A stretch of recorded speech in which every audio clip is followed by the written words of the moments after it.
Assalamualaikum warahmatullahi wabarakatuh.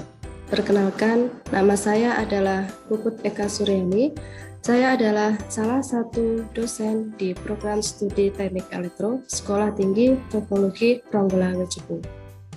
Pada kesempatan kali ini, saya akan mendeskripsikan tugas pokok fungsi saya sebagai seorang dosen di bidang pendidikan. Sesuai dengan bidang keilmuan saya, di Sekolah Tinggi Teknologi Tronggola Cepu, saya mengampu mata kuliah Kimia Teknik. Mata kuliah Kimia Teknik merupakan salah satu mata kuliah dasar yang wajib ditempuh oleh mahasiswa S1 Teknik Elektro pada semester pertama. Mata kuliah Kimia Teknik memiliki bobot SKS sebesar 3 dengan kode mata kuliah yaitu 2512102. Sesuai dengan RPS, mata kuliah Kimia Teknik memiliki 2 capaian pembelajaran. Yang pertama yaitu adalah capaian pembelajaran lulusan atau CPL dan capaian pembelajaran mata kuliah atau CPMK. Pada capaian pembelajaran lulusan, di sini ada 3 unsur capaian. Yang pertama adalah unsur sikap, kemudian yang kedua adalah unsur keterampilan, dan yang ketiga adalah unsur pengetahuan. Unsur sikap yaitu diharapkan mahasiswa mampu menunjukkan perilaku dan tata nilai sikap yang bertanggung jawab atas perannya sesuai dengan bidang keilmuannya. Sedangkan capaian pembelajaran keterampilan diberikan lagi menjadi 2 unsur, yaitu unsur keterampilan umum dan unsur keterampilan khusus. Pada unsur keterampilan umum, yang pertama yaitu adalah mahasiswa diharapkan mampu menerapkan pemikiran logis, kritis, sistematis, dan inovatif dalam konteks pengembangan atau implementasi ilmu pengetahuan dan teknologi yang memperhatikan dan menerapkan nilai humaniora yang sesuai dengan bidang keahliannya. Yang kedua yaitu adalah mahasiswa diharapkan mampu menunjukkan kinerja secara mandiri, bermutu, dan terukur. Adapun keterampilan khusus yaitu adalah mahasiswa mampu mengaplikasikan konsep-konsep dasar bidang ilmu kimia untuk mendukung pelaksanaan tugas perannya di bidang teknik elektro. Sedangkan pada unsur pengetahuan yaitu adalah mahasiswa diharapkan mampu menguasai pengetahuan tentang konsep kimia dasar, klasifikasi materi, sifat-sifat materi, pengukuran materi tingkat molekuler, konsep energi, konsep elektrokimia, dan juga aplikasinya di bidang teknik elektro. Adapun capaian pembelajaran mata kuliah yaitu di sini ada 6 poin. Yang pertama yaitu adalah mahasiswa mampu menguasai konsep-konsep dasar ilmu kimia serta mengidentifikasikan keterkaitannya dengan bidang ilmu teknik elektro. Yang kedua yaitu adalah mampu mengaplikasikan konsep perlakuan matematis terhadap hasil pengukuran. Sedangkan yang ketiga yaitu adalah mampu mengklasifikasikan sifat-sifat material berdasarkan karakteristik elemen penyusunnya. Yang keempat yaitu adalah mampu mengidentifikasi jenis kesenyawaan serta aplikasinya dalam bidang teknik elektro. Kemudian yang kelima yaitu adalah mampu mengidentifikasi prinsip dasar mengenai termokimia dan elektrokimia. Dan yang terakhir yaitu adalah mampu mempresentasikan mengenai konsep energi terbarukan serta konsep teknologi baterai dan elektrolisis. Adapun pada teknis pelaksanaan perkuliahan pada pertemuan pertama, di sini akan dijabarkan mengenai kontrak perkuliahan. Pada kontrak perkuliahan di sini akan disepakati hal-hal apa saja yang boleh dilakukan dan yang tidak boleh dilakukan selama perkuliahan. Selain itu, pada kontrak perkuliahan juga akan dijabarkan mengenai referensi-referensi apa saja yang digunakan selama perkuliahan 1 semester.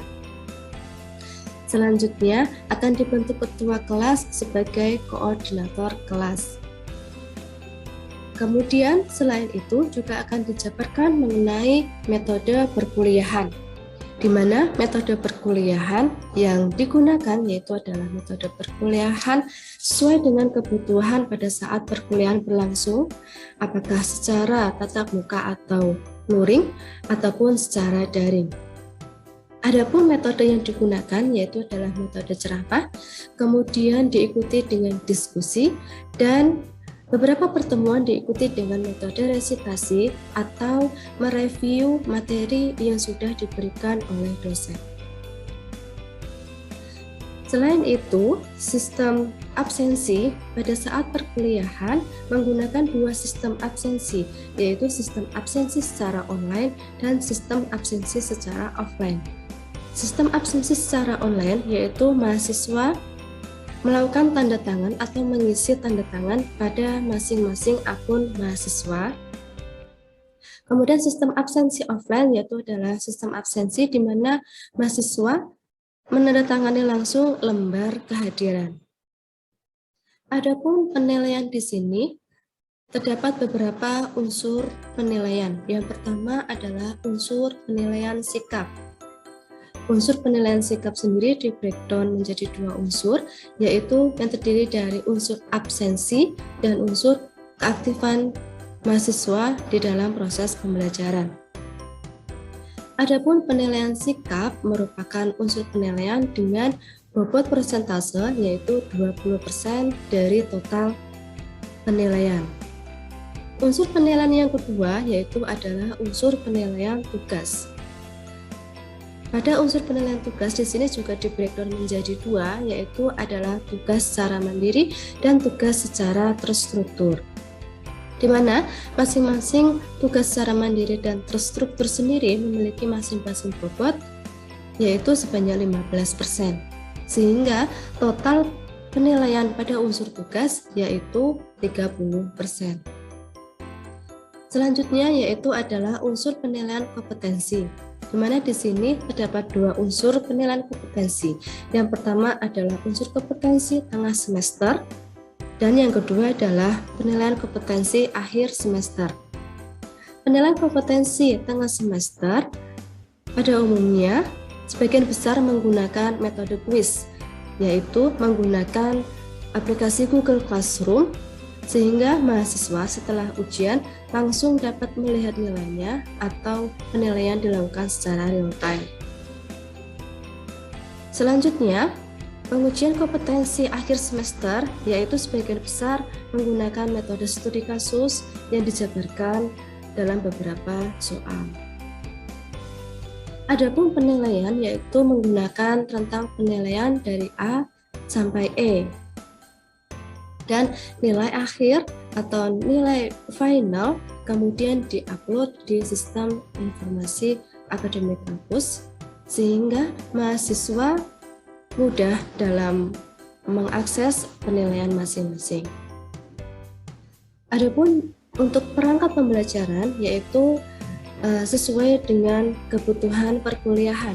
Apabila menggunakan metode perkuliahan tatap muka secara luring, maka perangkat yang digunakan adalah proyektor, kemudian dapat pula dilengkapi dengan simulator atau software simulasi yang bisa digunakan untuk menambah pemahaman mahasiswa, kemudian ditambah lagi menggunakan papan tulis yang digunakan untuk menunjang penjelasan.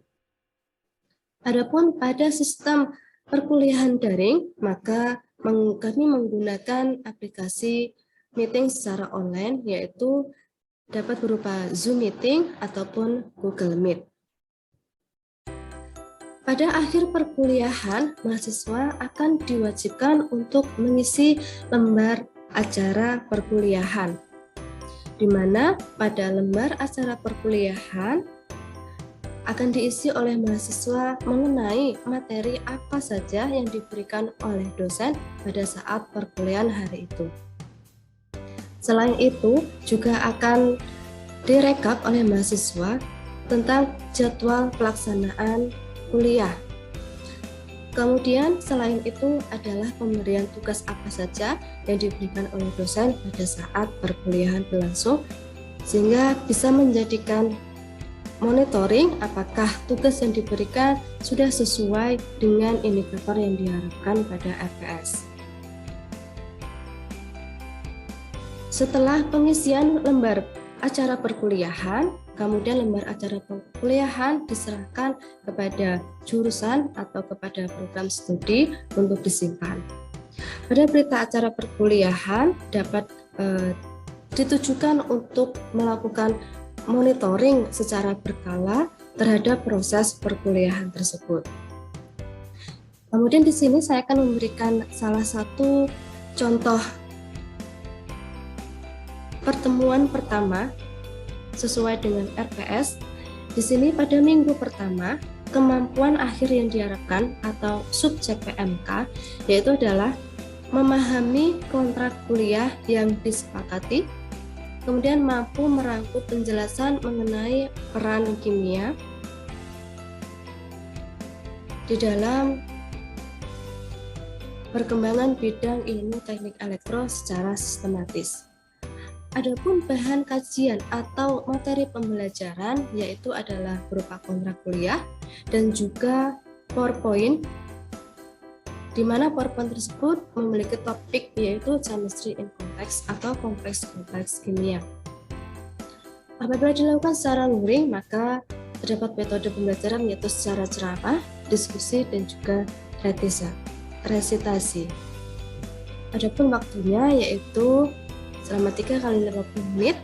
Kemudian teknik tugasnya di sini adalah tugas secara penilaian secara review.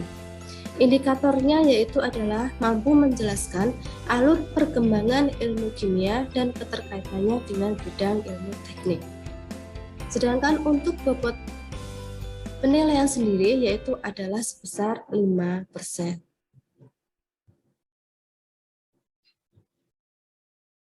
Untuk selanjutnya, di sini ada penjabaran mengenai tugas mahasiswa dan juga penilaian. Pada pertemuan pertama tadi, tugasnya adalah tugas secara mandiri, di mana tugas terstrukturnya belum ada. Tugasnya yaitu adalah mereview mengenai perkembangan ilmu kimia dan korelasinya dengan bidang teknik elektro. Kemudian estimasi pengerjaannya yaitu adalah 30 menit. Penilaian yang akan dinilai yaitu adalah penguasaan mahasiswa terhadap materi yang disampaikan. Kemudian indikatornya yaitu adalah kemampuan mahasiswa dalam menuliskan deskripsi pada hasil review secara sistematis sesuai dengan materi yang diberikan, dan bobot penilaiannya yaitu adalah 5%. Demikian mengenai paparan secara umum mata kuliah yang saya ambil, kemudian teknis pelaksanaan, kemudian penilaian terhadap capaian yang diharapkan. Selanjutnya akan saya tampilkan video pembelajaran dengan mahasiswa.